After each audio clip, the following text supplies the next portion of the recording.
Hello and welcome to the Valley News Now Network. Duke Schindler here on the desk for you here today as we look into some more Investigate TV. As unsecured and easily accessible firearms can pose a deadly temptation to children. That's why Investigate TV is taking an in-depth look at solutions both sides of this gun debate say will save lives. Plus, we hear from families sharing their heartache to prevent another tragedy. Here is Investigate TV.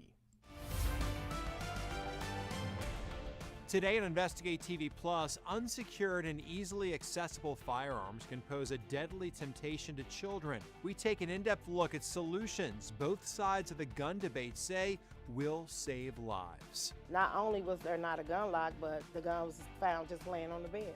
And my grandson thought it was a play gun.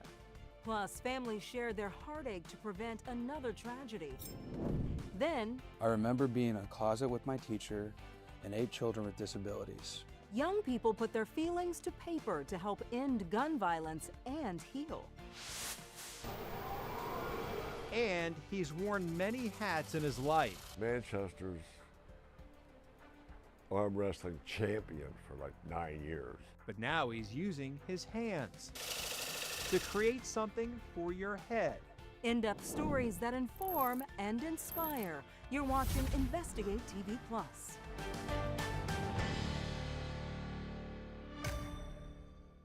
A woman in the mid-state is being held responsible after she left a group of children in a room with a gun. Got a hold of a gun and accidentally shot himself Wednesday afternoon. He died from his injury. Officers say they responded to reports of a shooting involving a 6-year-old. Horrific, tragic, and avoidable. Heart-wrenching headlines about accidental shootings involving children, but even more unfortunate, experts say a majority should have never happened. I'm Tisha Powell. And I'm Lee Zurich. Research shows between 2001 and 2021, about half of unintentional firearm injury deaths among children and teens took place in their homes, usually when kids were playing with or showing the gun to someone else. No matter where you stand on the issue, a rare patch of common ground between gun control advocates and the gun industry is that no child should be able to find a loaded, unsecured weapon and fire it. Reporter Heather Graff examines what some police and experts call one of the most preventable forms of gun violence and highlights those working on solutions to keep children safe.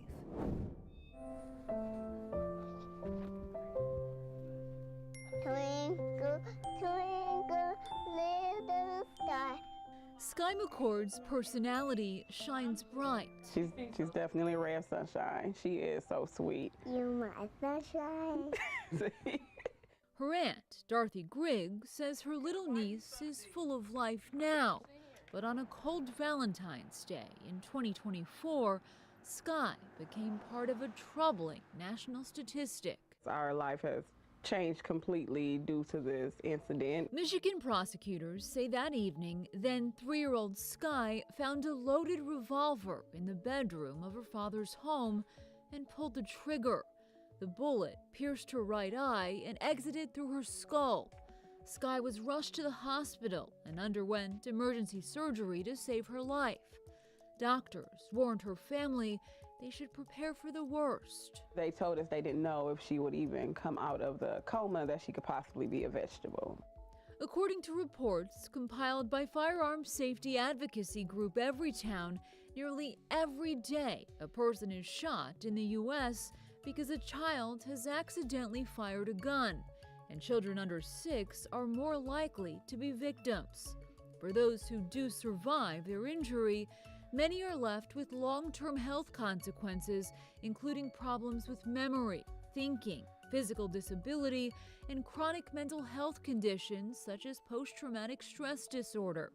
The effects of the shooting can also leave families and extended communities facing grief, regret, and years of physical and emotional consequences.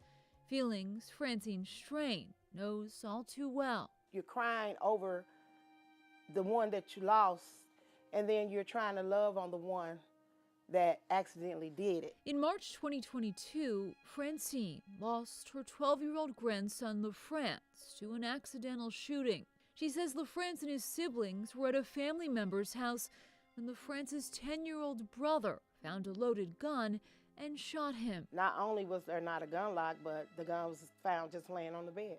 And my grandson thought it was a play gun. And he picked it up, and that's what happened. Following her grandson's death, Francine made it her mission to protect other children and ensure no other family went through the same pain she's endured. She founded Long Live LaFrance, an organization meant to honor her grandson's life and provide gun locks and gun safety education to families.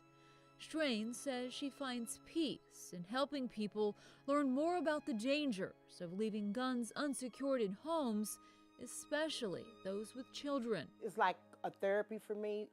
Whenever I give out a gun lock, it's like a therapy, hopefully this gun lock may save someone's life. Experts say another part of saving lives involves conversations.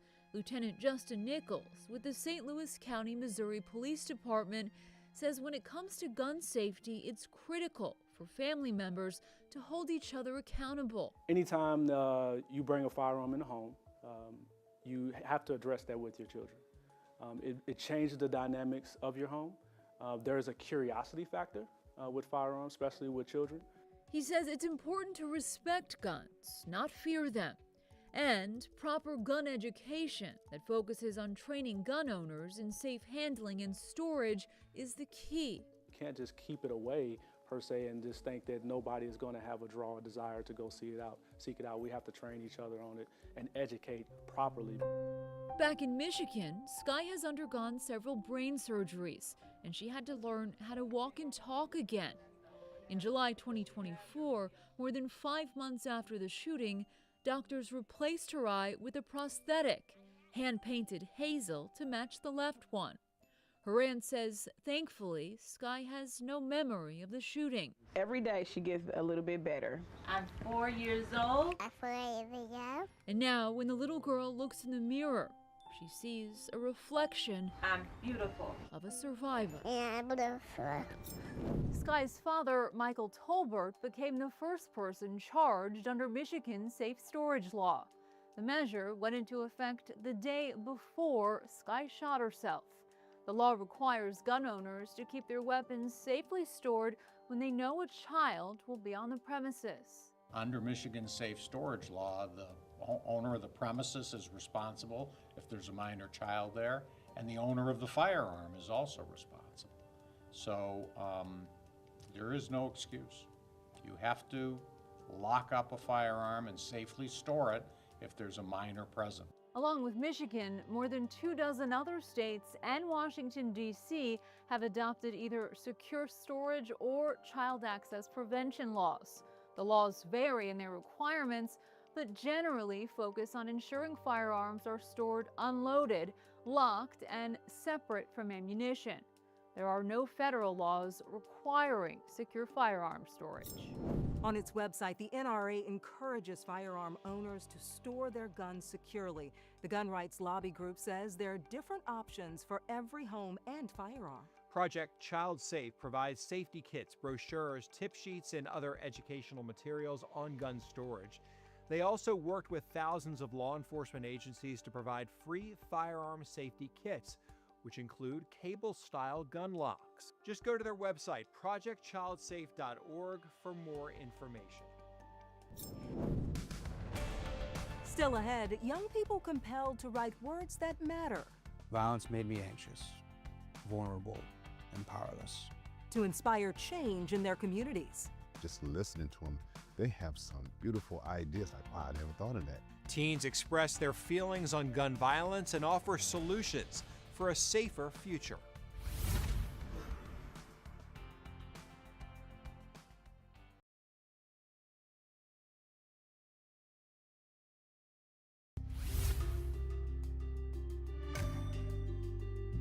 It's going to take more than words to fight gun violence, but sometimes words can lead to solutions. Since 2020, firearm injuries remain the #1 cause of death for children and adolescents, and experts say the effects extend well beyond the physical harm caused by bullets. Exposure to gun violence can adversely affect mental health and increases the likelihood of anxiety, depression, PTSD, and poor academic performance. However, interventions such as mentoring can help promote mental well-being. Reporter Ann Emmerich shows us how a foundation provided teens with an outlet to express their feelings. On February 7th, 2023, at 9:03, I was directly impacted by a hoax call stating that there was a shooter in my high school. Zachary Barker reads his essay about violence. I remember being in a closet with my teacher and 8 children with disabilities. He starts with a swatting incident at Okemos High School. In the moment, I had to be brave, compassionate, and I had to lead. The school on lockdown after someone called in a phony report of an active shooter. It was tough, reflecting back on it, because it was very much a traumatic experience. A traumatic experience just days before Barker experienced real-life gun violence. He was on the campus of Michigan State University when a gunman opened fire, seriously injuring 5 students and leaving another 3 dead. My theater group was on lockdown at the Wharton Center on campus. Instantly, I was reliving my trauma again. Not knowing if you're going to live or die within the next few minutes was horrifying. Violence made me anxious, vulnerable, and powerless. But it also made me angry, and someone has to make it stop.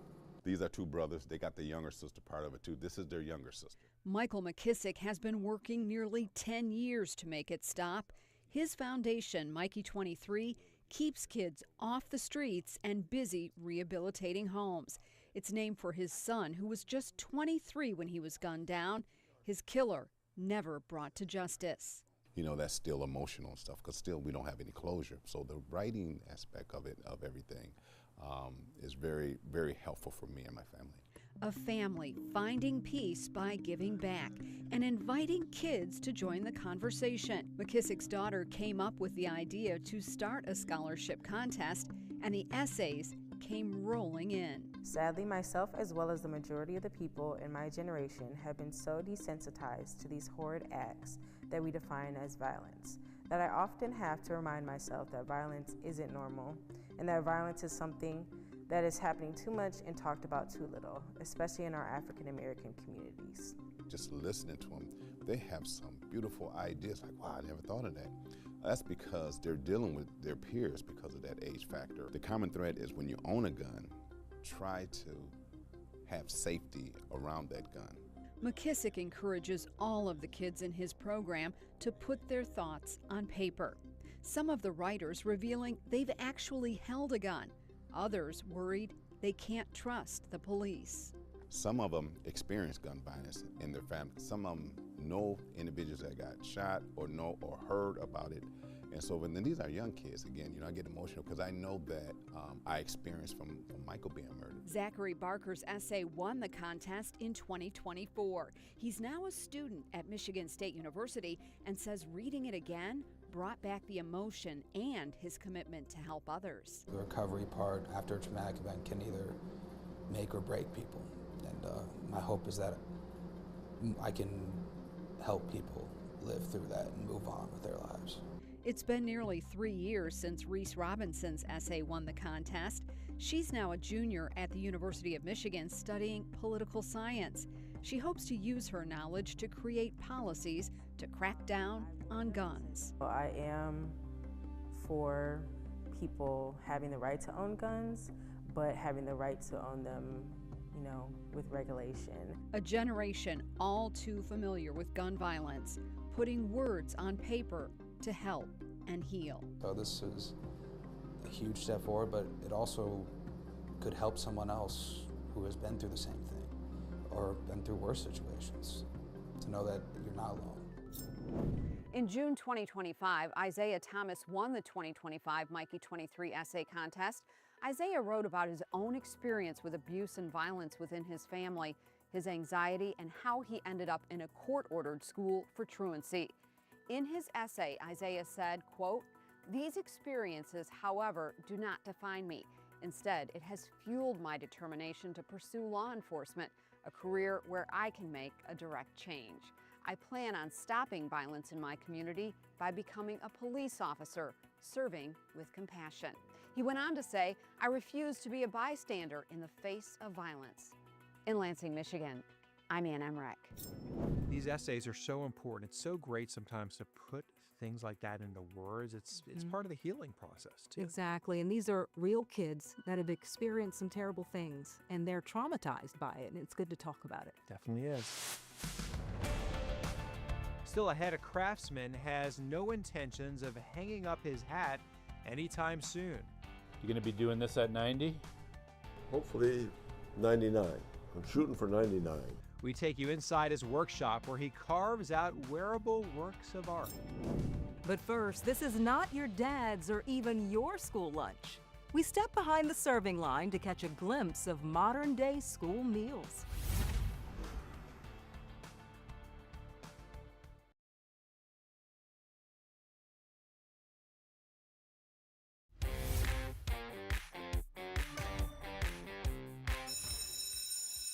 The sound of the bell, a signal for hordes of hungry students to head to the cafeteria for lunch.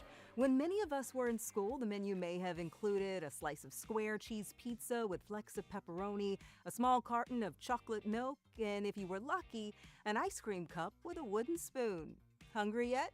Maybe not. It could have depended on the day of the week. Yeah, in 1946, President Harry Truman established the National School Lunch Act. Since then, meals served in school cafeterias across the country have evolved. In 2025, USDA standards known as the meal pattern require a balance of 5 components: fruits, vegetables, grains, protein, and milk. Schools must also adhere to limits on calories, saturated fats, sodium, and trans fats. With these strict standards, it may sound like there's not much room for flavor or variety. But a school in Georgia keeps lunch healthy and gives students a wide array of dishes, including items that reflect the district's diverse student population. Reporter Joshua Skinner grabs a plate. Chef David Garcia knows his way around a kitchen. I love baking. Sourdough is my preference. But bread is not on the menu. What I'm doing here is actually making a homemade pastry cream. Today is more like a discovery, because he's not cooking in a restaurant per se, but Marietta High School. I'm the district chef at Marietta Schools. It's Garcia's job to pioneer new tastes. Pudding, pastries, collard greens, which I've never had. Are you from the South? And that's kind of the point, expanding palates to try new foods and be more culturally inclusive. We are a district that has a majority-minority population. Cindy Culver runs the district's nutrition program. It's helped by the fact the district received $40,000 in funding to source fresh foods from minority-owned farms across Georgia. Yeah. It's a lot of work. It's starting to get there. But Garcia and the staff can handle it. We got apple, we got peach, crisp, and then we have the banana pudding. All right, let's start out with banana pudding, eh? All right. Even though it all might sound extravagant for school food, it's not that anymore. So get with the times and learn something new. That's what school is all about. If I want to make any change, for the school system, this will be the way to do it. Up next, from the sawmill to the millinery making hats. That looks like it might fit me. Yeah, that works a little better. An artist tries a different cap on for size.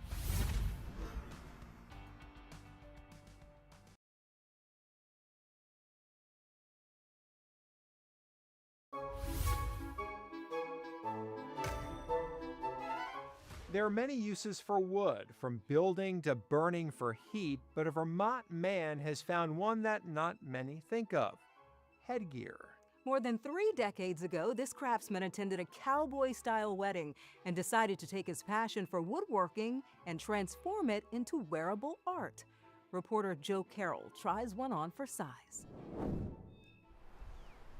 At his workshop in Manchester, Johannes Michelson has worn many hats through the years. An Army sergeant in combat in Vietnam, It was right by my ear. who had a close call with death when an enemy sniper nearly took him out. Yeah, He's been a carpenter with bulging biceps. I was Manchester's arm wrestling champion for like 9 years. A clairvoyant who had a vision from India of a Hindu man in a white flowing robe. And he was standing there like this, twiddling his thumbs. And he says to me, "You're going to die when you're 81.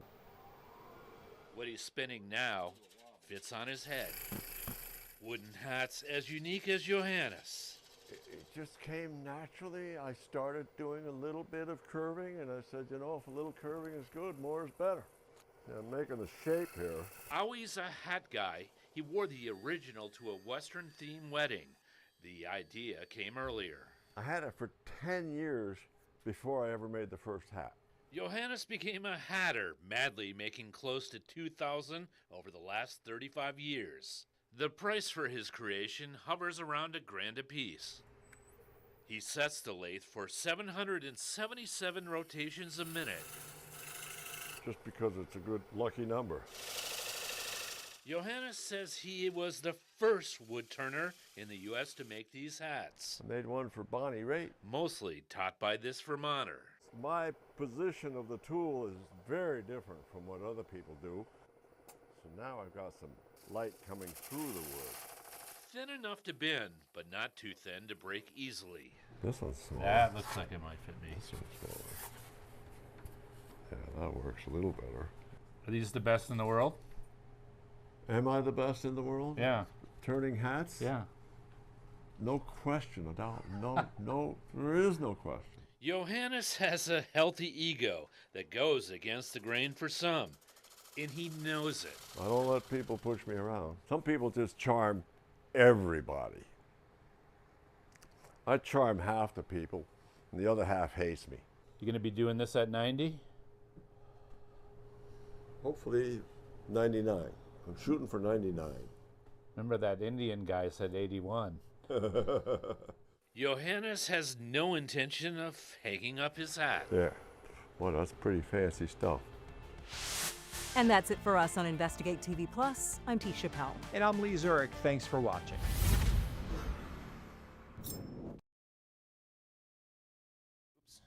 Well, thank you very much for joining us here on the Valley News Now desk for Investigate TV. If you have a mobile or smartphone device, make sure you download the VNN News app. That's available on the App Store. Otherwise, if you have a smart TV as well, make sure if you have a Roku, Fire Stick, or Apple TV, hey, the VNN News app is available on there as well to keep up with everything Valley News Now. For Duke Schindler on the desk, we'll catch you later.